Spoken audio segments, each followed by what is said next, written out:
danna subscribe domin kasancewa tare da mu, sai ku danna alamar ƙararrawa domin ganin shirye-shiryenmu a kodayaushe. Looks so beautiful. Yes, red and black, but this is pure red. What's happening? It's business. Business. This is balance.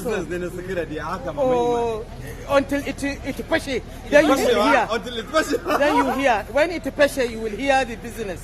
When it pushes. Yes, when it pushes, you will hear the business. Ya kamata kamar ki biyo ni daga sauran mutanen a kamar da kuka gani ga Baba Yakub Babaya. to Yakub Muhammad, say hi to Instagram fans. Thank you. Then who is that over there? Hamisu Breka. Dure da zaru mata ki ce ta ba zai nika da kowa ba. Ni ma ina da ganka ki ba ti kara ni ba ce ka. Na zana ji ta ba ji ga ji ba ji ya da harkata. Ga ji ya da da ji ga ji ba da ji ga ji dan dan dan. Ga ji ba da ji ba da ba ni kowa ba. Ta bi ji Hamisu Breka me jan wuya ga hi can. Jan wuya ga shi nan. Alhamdulillah na. A'a ina da sauran na je ji kuɗi ne wallahi ko ban ci komai ba na ji kuɗi zan yi rawa da waka na ji kuɗi ne alƙur'an mai haka kai ƙarya nake karku zata da gaske ba wani kuɗi sun tura ni ne wasa nake ba kuɗi zan tafi gida zan tafi gida a'a ba matsala ina nan za mu cika mun zo cin kaza ba kuɗi bane karku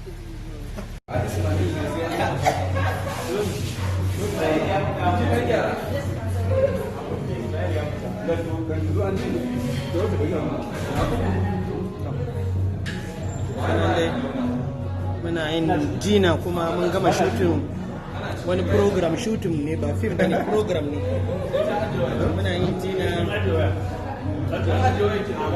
me yake so video nake yi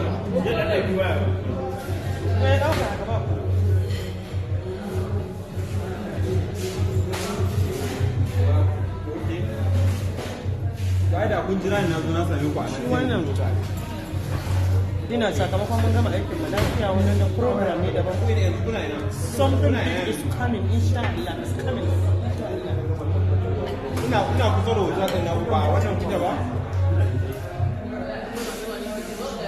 okay to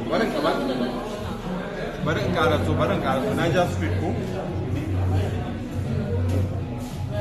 na Mansura can na loma ita da Yakubu Muhammad ga Umar Gombe ga Hamisu Breka nan yana kwakwasa da yawa da cokali ni kuma na ci dan kaɗan